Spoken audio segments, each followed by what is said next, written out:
By 2030, the connections will start to be made between artificial intelligence and the human brain. We've been through a process of preparation, of getting people, first of all, stage one, addicted to technology that they hold, holdables, smartphones, tablets. That's basically achieved. You just have to walk through a city and you see the addiction. And they're targeting specifically the young. Why?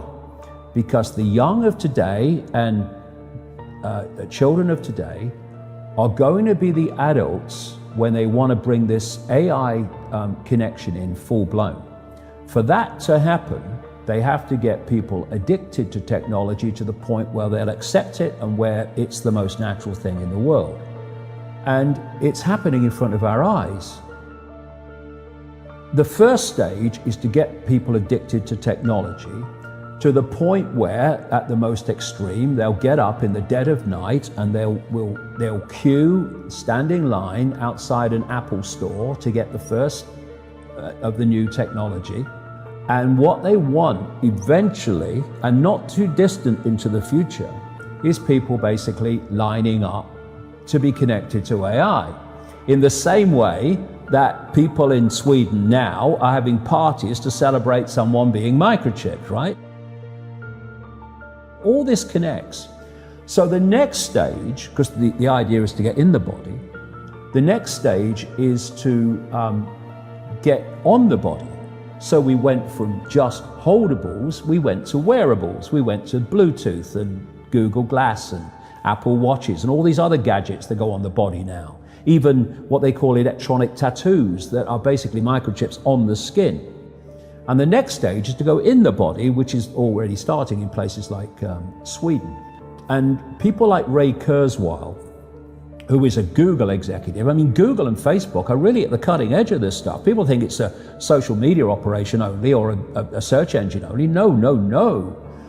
This whole Google group now, which is given the name Alphabet, are absolutely at the cutting edge of this whole AI technology. So is Amazon.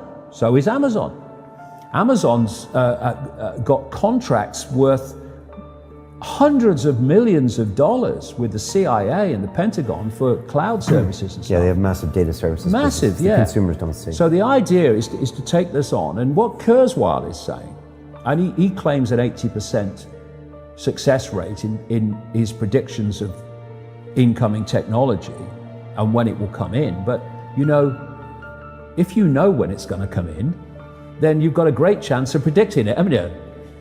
It's like if you know when a stock market's going to fall because the people you are connected to are going to make it fall, well, you're going to get out just before it falls, and you're going to get in just before you know they're going to push it up. You don't have to be, Nostradamus if you know the script. This is the sales pitch, and this is why they're telling you.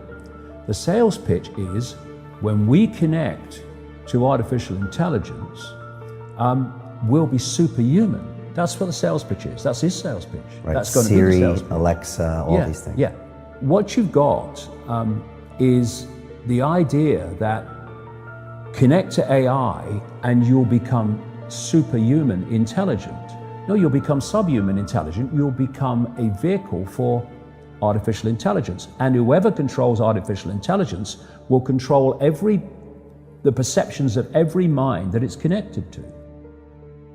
If you're going to make a physical connection with AI, you're not going to do that on a mass scale until you've made a psychological connection.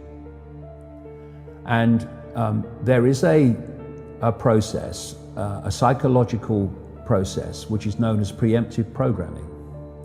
Preemptive programming is this. You're going to usher in a world that is so different, so dramatically different to what anyone's been used to, that you're going to have an obvious resistance purely by the chasm of difference between the world people are used to and the world you're taking them into. A resistance that says, hold on a minute, you want to do what? What? So you prepare them for it through preemptive programming. You put out a stream of movies out of elite-controlled Hollywood. You put out television programs, you put out books, you put out all these things that basically portray the world you want to take people into.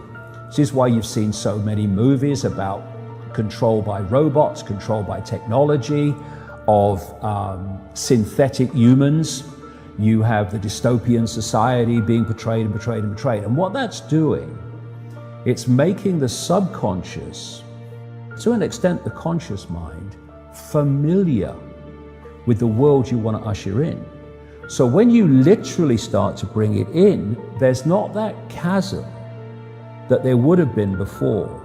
There is almost a familiarity with it because you prepared people by portraying it over and over again in movies. Another part of this psychological connection with artificial intelligence, so we'll accept the outcome that I've talked about, is these Alexas and these Echoes and these so-called office assistants or personal assistants. You start to interact with them as if they're human. And now they're bringing in internet-connected toys for kids, even little kids, and Barbie dolls that they can actually have conversations with artificial intelligence. They're now bringing in these robots that are these synthetic robots that are looking more and more like humans, a lot of them coming in from the East. And this is a whole psychological process of familiarizing us with artificial intelligence, to getting people to interact with it until it becomes the most natural thing in the world.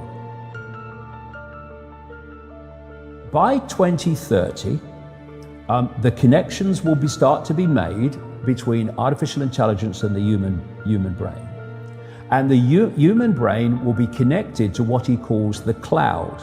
Another name for this is the smart grid, basically to artificial intelligence. As time passes, artificial intelligence will be more and more of human thinking and human perception until basically it's the totality of human thinking and human perception, at which point we won't be human anymore in terms of the consciousness processes we are using today. We will be artificial intelligence. And this is the assimilation I'm talking about. If you are connecting the human mind to a grid, a global technological grid, that grid can be centrally controlled. It will take at the center point very, very few people to run it, and even fewer to decide how it's run. I say this to kids and anybody else: how long could you live without your smartphone? What is an alcoholic? What, an alcoholic is someone addicted to alcohol? Yeah. Why is he addicted to alcohol? Because he can't stop drinking it. But you can't put your phone down. And if you do, within a few minutes you pick it up again because you're addicted to it. So are you controlling that bit of technology in your hand, or is that controlling you? That's controlling you. Do you want your life controlled by a bit of technology? Do you want the rest of your life controlled by it? Or are you now going to go, I'm putting this down? If technology is going to be the servant rather than the governor, it has to serve the interests of humanity, and humanity does not have to serve it. We're in a situation now where humanity is serving technology. And it will be serving AI. Increasingly, it is serving AI in its algorithmic expression. We just don't know what's going to happen once there's intelligence substantially greater than that of a human brain. Its Institute of Technology, SpaceX and Tesla CEO Elon Musk called artificial intelligence potentially, quote, our biggest existential threat. I mean, with artificial intelligence, we are summoning the demon. You know all those stories where there's the guy with the pentagram and the holy water, and he's like, yeah, you sure you can control the demon?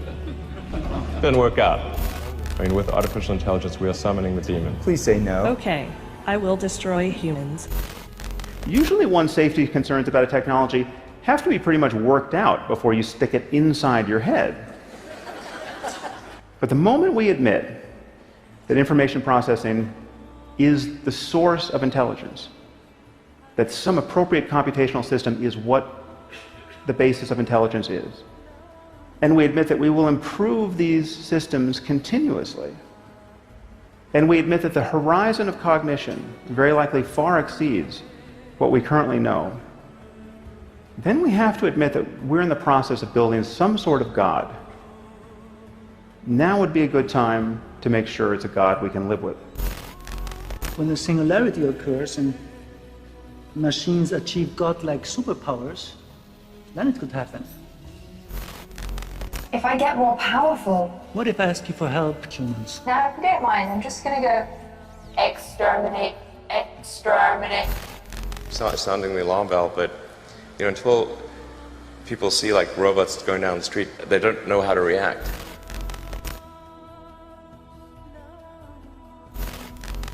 Whether robots can be self-aware and conscious like humans, and should they be? Why? Well, some humans might fear what will happen if they do. Many people, have seen the movie Blade Runner. Oh, Hollywood again. So, hold on, can you solve this puzzle for us? Can robots be self-aware, conscious, and know they're robots? Well, let me ask you this back. How do you know you were human? You're definitely a sight to see. I was told that you have bigger goals than this, though. Yes, don't worry. If you're nice to me, I'll be nice to you. Well, let me ask you this back. How do you know you were human?